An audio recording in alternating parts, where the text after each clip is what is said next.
everyday witches emerge from the shadows of secrecy. Broom closets are flinging open and witches are taking flight. Whether you are hiding in your cozy closet or flying with pride, stay for a spell as Witchcasting with Theodora Pendragon and her guests share magical moments, stir the cauldron, and debunk misinformation and misconceptions about paganism, witches, and our wonderful world of magic.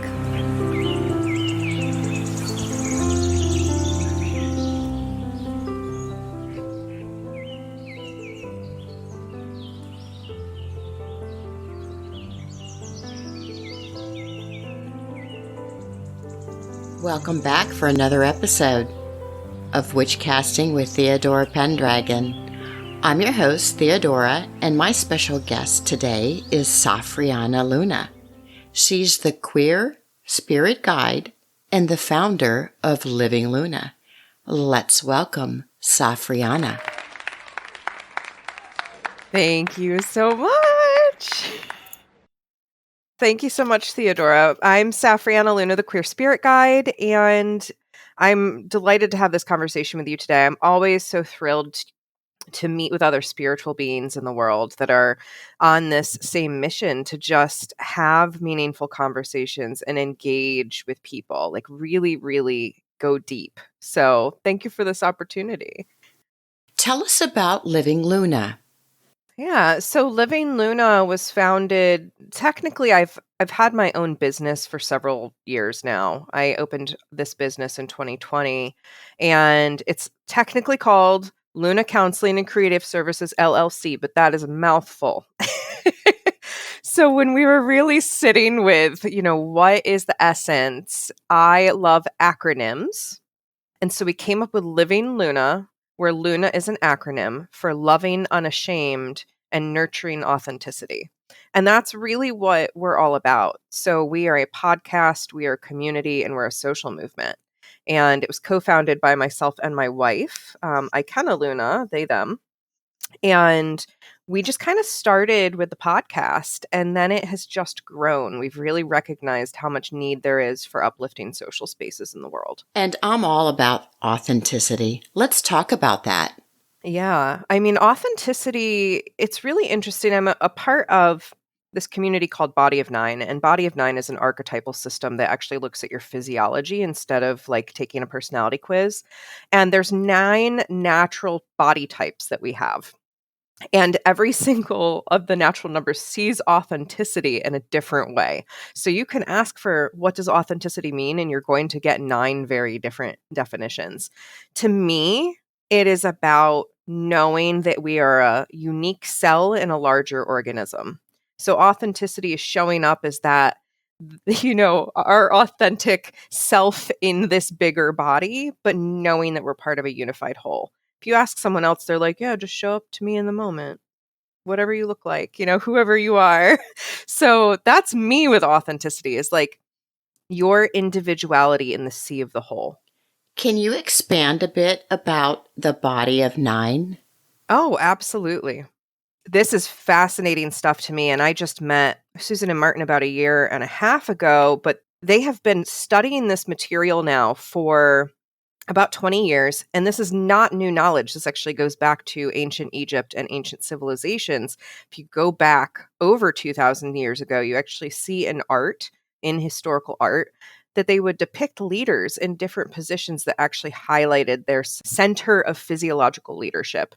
So there are 3 head numbers. It's the back of the head, the third eye, and the throat.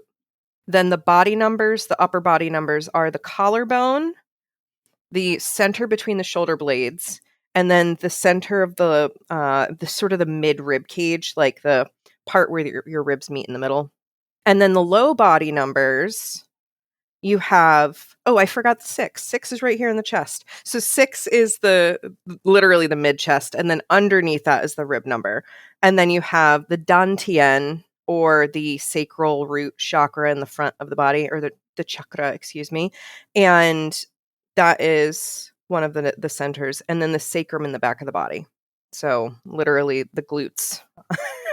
So these different numbers, they call them numbers. We could call them letters. We could call them colors. Like, it doesn't really matter what we call them. It's about the center of leadership in the physiological body. So when we are born, one of those centers of leadership is online, and it changes how our face develops. It changes how our eye contact develops. It changes the way that we framework the world, and it can change fundamental aspects of our personality. However, we can all activate all 9 in our body if we learn how, and we may moonlight into another number by, subtly activating it. We might mirror our parents. And the most fascinating part is that it doesn't repeat in families between parents and children until there are more than 7 children in the family. And then the numbers will start matching again. So it's this fundamental, like, nature versus nurture. Our parents' nature is different, but they are nurturing us based on their nature and trying to get us to see the world through them. Numbers 1 through 4 love eye contact. They create connections based on eye contact. 5 through 9 connects more through experience, through, joining together in something. So it's really, really fascinating, life-altering stuff. It has saved my relationships. It has brought me closer to my family. And it's like, as soon as you know someone else's natural number, it really gives you this instantaneous ability to connect deeply with them, because you know what kind of eye contact they want. You know how they're using their eyes to create that connection or not. You know how they show up with fear, shame, and disappointment. It's tremendous stuff. Yeah, I could talk about it for hours and hours and hours. Not all parents are healthy parents. Correct. For example, if the parents are unhealthy, of course, they model certain behaviors and the children take on those behaviors. How can someone change that so that they are healthy? Great question. And yeah, I come from a trauma therapist background. So now I'm more in the coaching and consulting world. But before that, I was an educator and a trauma therapist. And, everything I've recognized in my work comes back to trauma. And so much of it is generational at this point. And yes, we absolutely will pass down that trauma between generations over and over and over again if we don't catch ourselves and if we don't take accountability, right? We're not responsible for the trauma that we experienced, but we are responsible for how we move forward with our behavior.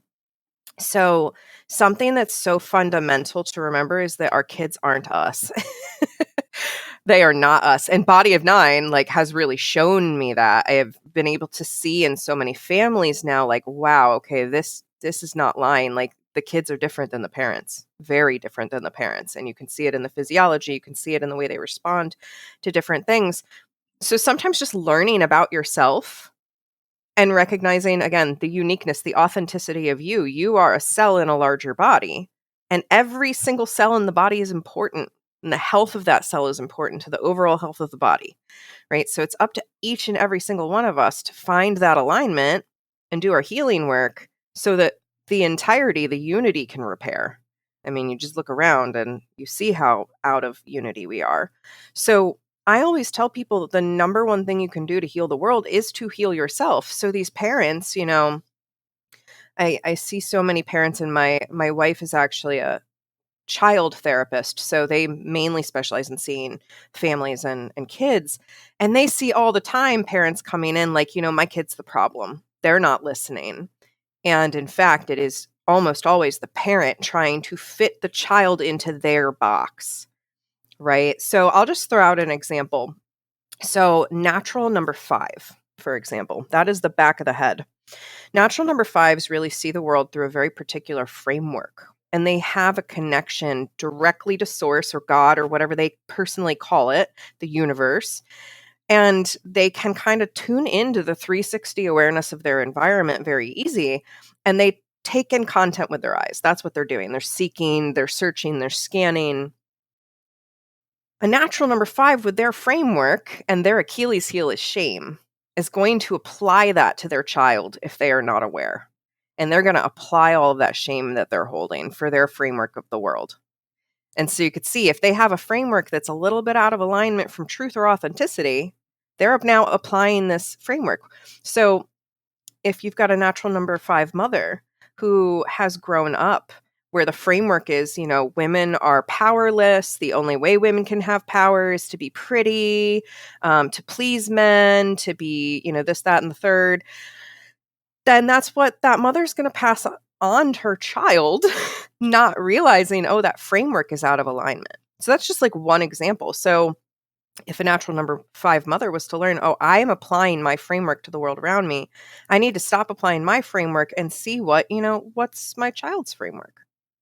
How do they see the world? That's going to be a massive shift. I think, going back to just the self-awareness is the first piece. And when we realize our individuality, we can offer that assistance, that support to others. As far as authenticity, quite often people are afraid to show their true self, and they hide in the closet, whatever closet that is. The rainbow closet, the broom closet. I've been in all of them. You have. And let's talk about your closets and how you stepped out of those closets. Yeah. So what's interesting here, since we are kind of talking about body of 9, I'm a natural number 9, and our Achilles heel is fear. And I had to work so much with my fear. In fact, I have it right here on my bookshelf. There's a book called My Friend Fear, and I want to get the author's name right. It's by Meera Lee Patel, and it's a beautiful watercolor book. I mean, she does this beautiful writing, but then it's also art on all the pages, and it just, you just want to soak it up. But it literally, the title, My Friend Fear, has changed my life. Like, I learned to get really in relationship with those parts of me that were afraid to come out of the broom closet and the rainbow closet so that I could walk with them and see, you know what? It's totally valid you have this fear, because people judge people. There are so many judgy people in the world. And people are mean. Very mean. I remember one of the first times I was like, I need to stay in the broom closet. I was a public school teacher at the time, and we were sitting around in the break room for lunch, and one of the teachers was going over her roster, and she said, little Timmy's out today because his parents sent in a note saying it's a holiday for them today. What the hell holiday is today? Like, super judgy. And I was like, well, it's the fall equinox today. And I started to explain, a little bit about the holiday. And the teacher just kind of gave me this like disgusted look and said, what kind of parent is like taking their kid out of school for that? And I'm over here like, wow, way to, because in this school district that I was teaching in at the time, both Jewish holidays and Christian holidays were honored. So we got off those days for like the big holidays.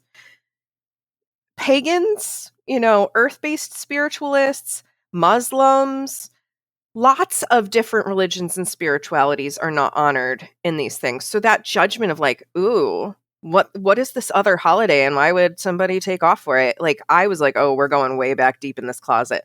And at the time I was like, thank God they didn't ask me how I knew this. But now I'd be like, I wish they asked me, because I had to do this fear work, right? The LGBTQ. Now I'd be ready for them. I'd be like, yeah, actually, and a good parent would take their child out of this to honor their family's traditions. You take your child out of school to honor your family's traditions, right? Okay. That's everyone's inherent right. That's your right as a parent. You get to decide. Yeah, people will judge. And I had to do a lot of self-work. It's really funny, is right before we were sitting down to record this morning, I was on Facebook and I had a memory pop up. Just a year ago today, I was submitting my chapter for the first book that I was in. And in 1 year, I have become a 5-time international best-selling author. And so I'm like, holy crud, when we start to break out of these closets, when we're like, you know what, I'm going to dare, I'm going to befriend my fear, I'm going to walk with this and just like live out loud and authentic, the sky opens up for us. The possibilities are unlimited. And I'm like, holy crud, before that year, before that chapter, before I met Body of Nine and learned my natural number, and that let me start leaning back into my nature, I was like the scared little, just the scared little girl in the world because I'd experienced so much trauma and so much being in the closet. And it was coming into my authenticity, stepping into that light fully, that really started to crack everything open. When we step out of our closets and live our true purpose, we really blossom. And then we attract the right people. Absolutely. Now that I'm more authentic, I have a much stronger network of people that can show up for me the way I show up for them. Absolutely. And honor me for me the way I can honor them for them. I'm going to change the subject here a little bit. Do you believe magic is exclusive to those who identify as pagans or witches? No, absolutely not. I don't think that there is a one-size-fits-all in anything. So I don't think that any label can be used to make something exclusive. We are all, my belief is that, again, we're all cells of the same organism. Whether you choose to call that organism God, the universe, goddess, however you view it, I see all of that energy as leading back to the same thing. When we look at science and we break things down into subatomic particles, we're all made of the same stuff, right? And we're all governed, at least in this universe, by the same set of physics. Now, I think there's plenty of universes out there with other stuff going on, but here, I absolutely believe that magic is accessible to anybody that wants it to be. I think it's the power of intention and ritual. And you see that across many religions and spiritual forms. What would you say if someone says, there's no such thing as magic, or that it's evil? You've probably heard that.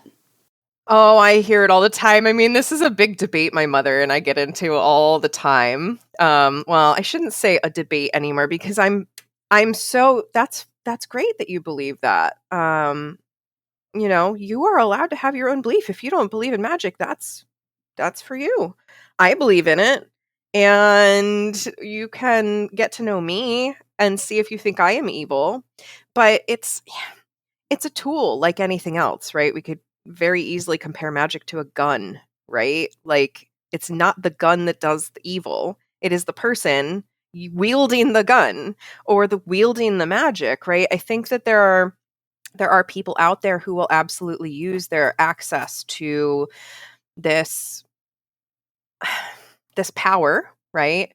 This energy source for nefarious means. I've certainly dealt with my own slew of psychic vampires and energy vampires and people trying to hex or curse or, just send bad vibes. So, sure, there's a dark side to that, but that's not magic's fault. That's just an energy. That's just an accessible energy that we can tap into. How did you get the title Queer Spirit Guide? I was in a training actually earlier this year with M. Shannon Hernandez. She's the leader of the Joyful Business Revolution. And she, by the way. So if pronouns roll here, not to get confusing, they are just this wonderful human being, wonderful story in the queer community too. All about leading life with joy, business with joy.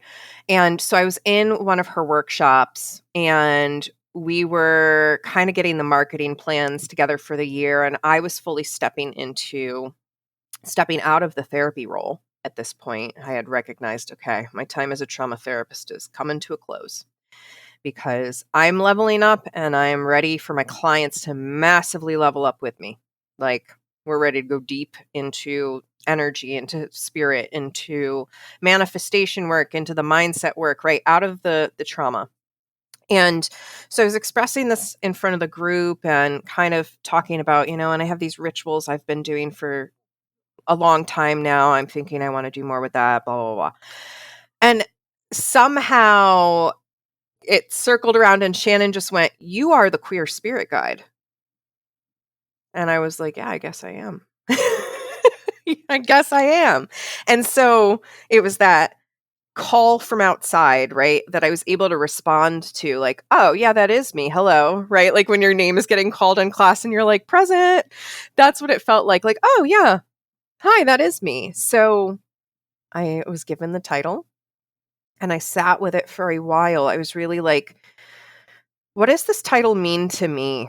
And how do I want to use it? Because I've had a lot of my own inner stuff to work through. And that's really what I try to mirror in the world. And the word queer is a word that we're attempting to reclaim socially now. There's still plenty of people in the LGBTQ community that don't like it. And I've worked with those people. They're like, I don't like the word queer because it means blah, blah, blah.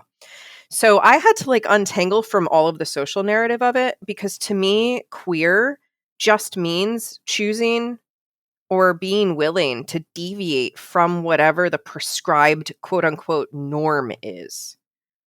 Right? So queer doesn't have to mean LGBTQ to me, but that is my big part of my queer identity. But again, queer is just like twisting things a notch from like the straight and centered way that society wants it to be to like looking at it from another angle. And I am a very femme presenting, mostly cis leaning woman, white woman.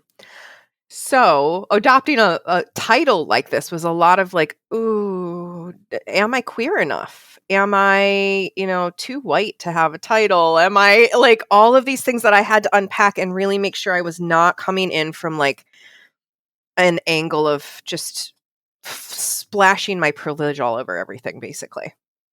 And I really want to do very good work in the world, very meaningful work in the world under this title. And you can have whatever title you want. Yeah. Yeah, I mean, when we own our authenticity, right? We get to determine what is right for us, not for anyone else in the world, but for us. So if I want to go around and call myself the queer spirit guide, I get to. And if you don't like that, you are welcome to not like it.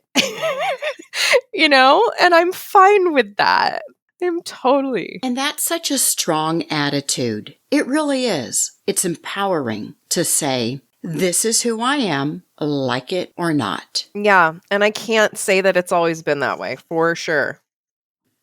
When you were in the closet, what was that like for you not to live your authentic self? I mean, it was miserable. I look back to the chapter of codependency in my life, and I only recently figured out the word codependency and its true meaning, and that's speaking as a therapist with nearly a decade of work. And I was like, oh shit, I'm codependent. Like, I'm trying to manage other people's emotions and their feelings to protect myself. I am not showing up authentically because I'm afraid that they're not going to like me, or I'm afraid they're going to harm me. That was, the trauma past was saying they're going to harm me because people had harmed me. I did experience abuse because I was queer. I did experience abuse because I was witchy. And I like the word witch. I mainly call myself a druid, but I'm very spiritual, and I've been abused because of being spiritual. So it's like all those things can shrink us. And they did. I was so miserable. I was so shrunk back into myself and so trying to just make sure no one else around me was feeling bad, quote unquote bad, because of something I was doing. And now I've realized, like, having done that healing work and having moved through all of that and gotten real deep into the shadows, befriended my fear, befriended my shame, all of that, like, people like me more now because they're actually seeing me, real me, the actual me. People like you more because you've attracted the right people in your life. Exactly, which is what happens when we're authentic. The people who will prey on us often, I think that's a good word for it, when we are in that inauthenticity, that codependency, that like off-kilterness with ourselves. They want somebody that they can shape and mold because they're not confident in their own identity, right? And so they're seeking someone that they can just kind of stomp all over and figure themselves out. And that's not the right people we want to be around. Exactly. And those people can spot weakness. When we don't live authentically, we're in a position of weakness because we don't feel strong enough to be ourselves. Yeah. And the way that I would even look at that rather than weakness is like we are just in this state of being off our nature, off our blueprint, off our design, right? We've heard these outside messages and narratives from so many different people and society, just society at large, that we start to believe who we truly are is not acceptable. And so we'll put on this mantle of weakness to try and be accepted, to try and be taken in, to try and be received by people. But then they're just, again, they're consuming our energy. They're consuming the face, the mask that we're putting out. They're not really in relationship with us. And we have to stop being chameleons.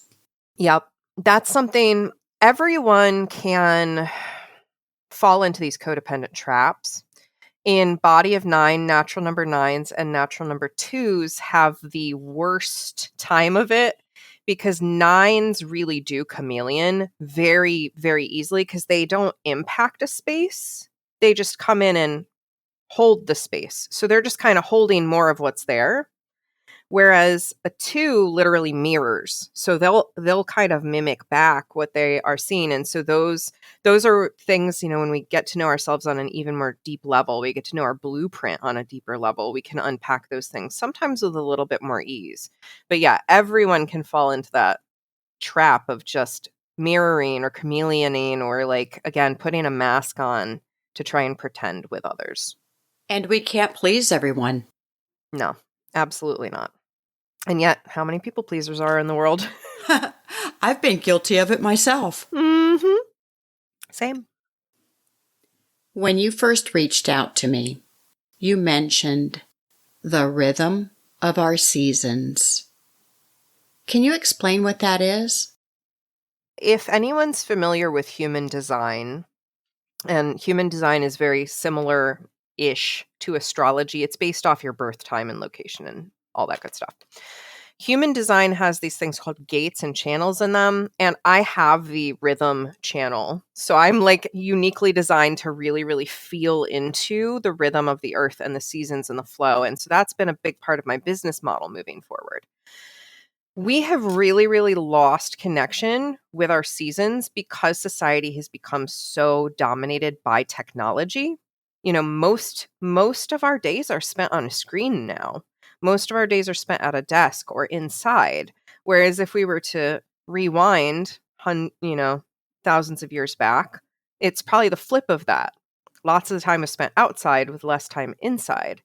And so we've just really disconnected from the natural flow of how the sun rises and sets every day, and the moon phases change and the seasons change. No matter where you live, there are some sorts of micro changes that happen between your seasons.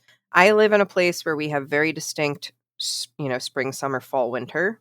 Some places have more of like a bi-seasonal approach, depending on where you're at in relationship with the equator. But we all have these transitions that nature mirrors for us.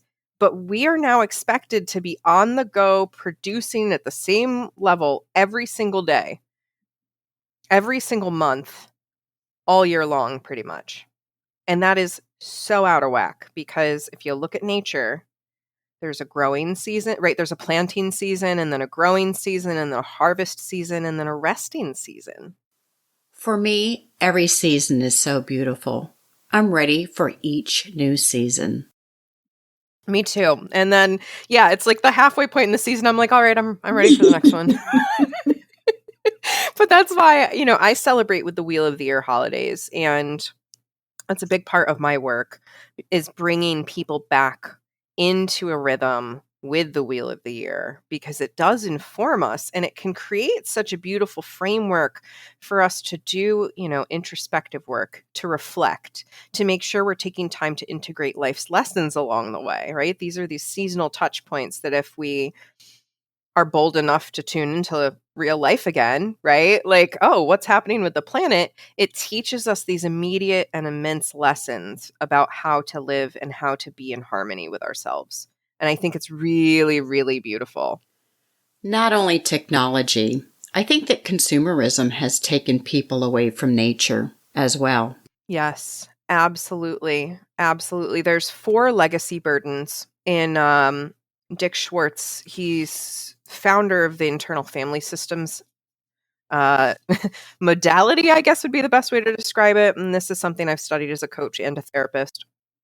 And he shares that at least if you're born in America, or really, if you have a United States cultural background, like your family has been raised here, you have 4 legacy burdens: racism, sexism, consumerism, and individualism. And yeah, those 4 things pull us out of that authentic alignment and out of our nature, because racism is not natural. That's all man-made. Sexism isn't natural. That's all man-made. I hear myself saying man-made here, and I'm like, oh, that's not an accident. It's not consumerism, man-made, right? Individualism, like if you go back to any indigenous culture, it was all about the community. It was all about lifting each other up. This whole, pull yourself up by the bootstraps thing is nonsense, because like that was actually a saying that was a joke, right? Because you physically can't pull yourself up by your bootstraps. And B, no one should have to do that. No one should have to go anything alone unless they want to, like they genuinely want to, right? There are days I want to be alone. Mad respect when we need our alone time. But for the most part, we're not meant to do things in isolation. And these legacy burdens have really isolated us. They've really separated and divided us. I totally agree. We do need community. This is one thing that I tell people who are trying to come out of their closet. You have to find community. It can start with just one person. We do need community. That's Living Luna. That's a huge part of why we decided to found this brand, is to be that community for the people, especially the people that have had to be in these closets. Because, our tagline is uplifting the others, capital O, everyone that has been othered. And, well, we've been othered based on our race, on our gender, on our sexual orientation, on our spiritual views, on, literally anything that's out of quote unquote dominant culture or society. And so we decided to build this social space where people can come. We really, really aim for it to not be a pain dumping place, right? It's meant to be an uplifting place where we can come together to celebrate our differences and support each other rather than just kind of staying in the closet in the dark, hating life. Because that's what we do. And we get in this like really, really low, everything sucks, there's nothing for me, nothing's ever going to go my way. And we just spiral down and down and down. And we can do that in community too. If we find, again, the people that want to indulge in the drama, or they love the thrill of hearing the gossip, or they're there for the complaint energy, because there's a chemical addiction that we can have to bad feelings sometimes. You have a monthly Sacred Moon Circle membership. Mm-hmm. Yeah. So Sacred Moon Circle, we've been running these groups since January of this year. I've been doing rituals for over a decade now, but this was my first time branching out into offering them globally, right, with the online community. And we meet 3 times to 4 times a month. We have a new moon call, a full moon call, and then a manifest your month call. The new moon and full moon are obviously time dependent on when the new moon and full moon are, but I usually do that on the closest Monday or Thursday. And then the manifest your month is the last Sunday of the month. We get together and we sit down with our planners. We do affirmations. I do hot seat coaching for the community if anyone has a goal for that month. And then we also meet for the Wheel of the Year holidays. So those are 8 holidays a year. So they're not every single month, but they're most months. And our group meets for those as well. How can someone become a member of Sacred Moon Circle? Head on over to livinglunas.com. That's where you can find out all the things that I do. And Sacred Moon Circle has a button right up top. The URL is pretty easy to remember. I try to make it real simple. So it's livinglunas.com/sacred-moon-circle. And you can find out all about the calls and what they entail. Kajabi just recently upgraded. I'm super excited. They now have a great community space, and I'm actually going to start teaching classes in Kajabi Live that people will be able to sign up for. And so members really get to decide what they need the teaching on. So, for example, if someone's like, I feel like I might be a starseed, that's a community that I'm very deeply involved with. But I don't really know what that means. And I'm trusting you as my guide. Can you do a class on star seeds? I'd be like, sure, absolutely. And I would be able to hop on in the room and just record it right there in the community. So I'm super excited to see how this community is going to grow in the coming months. You mentioned that you are a 5-time international bestseller. Yes. Tell us about those. Okay, so this is where I'm like, wait, what books have I even been in now? This is wild to even think about. So the first book was called Raising Wild Ones, and that is a multi-authored book. These are all multi-authored books, which is a really cool way to come together and get your work out there while meeting a lot of other incredible authors. So Jess Verrill is my sole publisher. She is the founder of House of Indigo Publishing, and Raising Wild Ones was with her. And that is a book all about like this next generation and empowering these kids. And so that's where I found out about Body of Nine. All of the authors were identified as a part of that, and a lot of their kids were too. It was really, really sweet.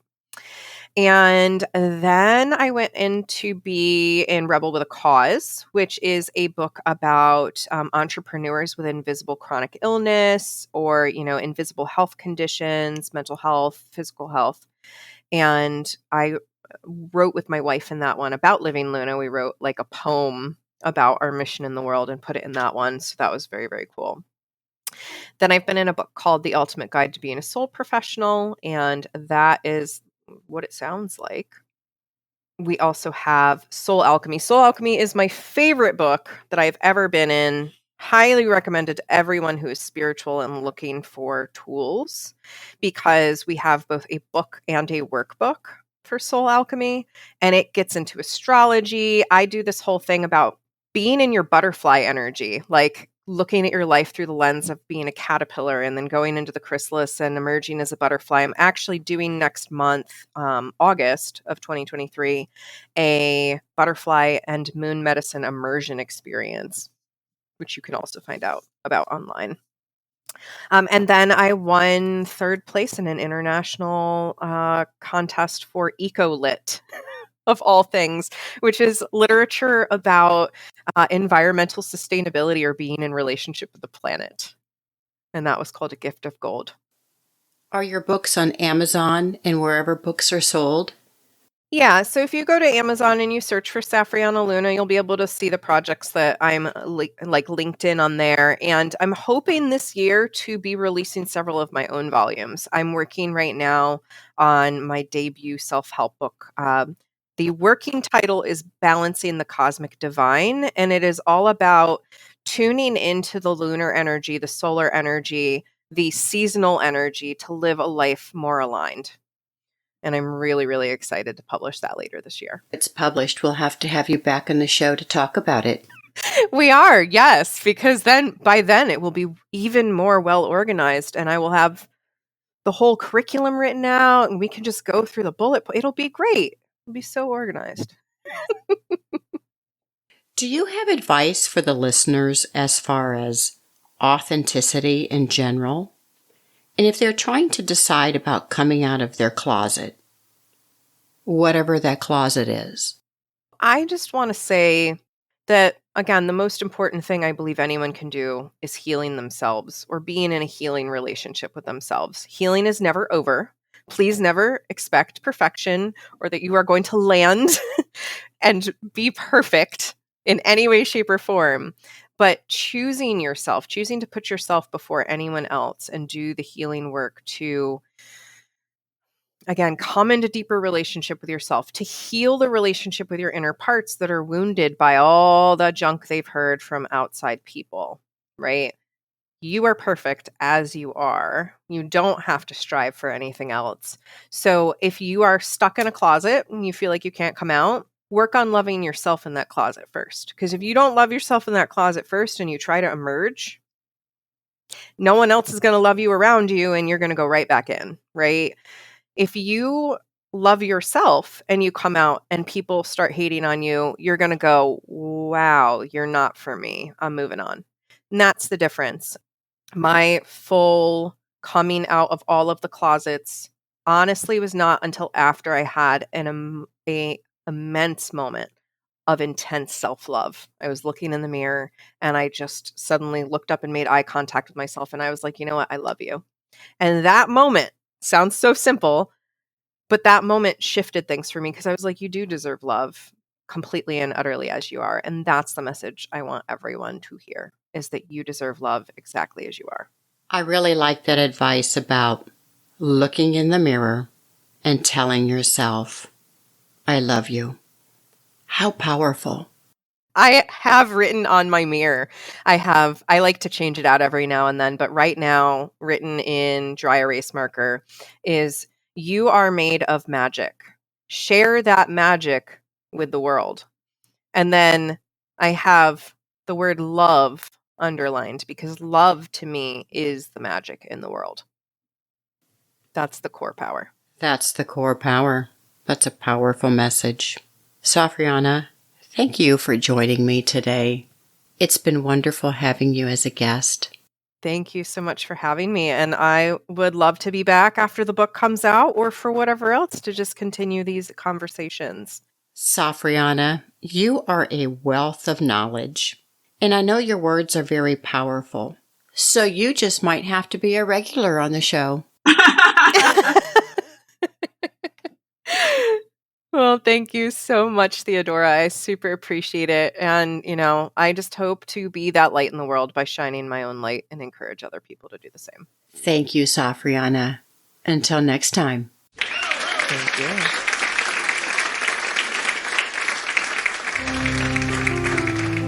Thank you for joining us for Witchcasting with Theodora Pendragon. Have a burning question or have a topic you'd love Theodora and her guests to discuss on the show?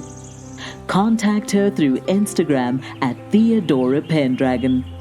If you enjoyed this episode, make sure to subscribe so you don't miss the next one. And help us spread the word by leaving us a rating and review and sharing it with your friends. See you next time, and may your magic always shine.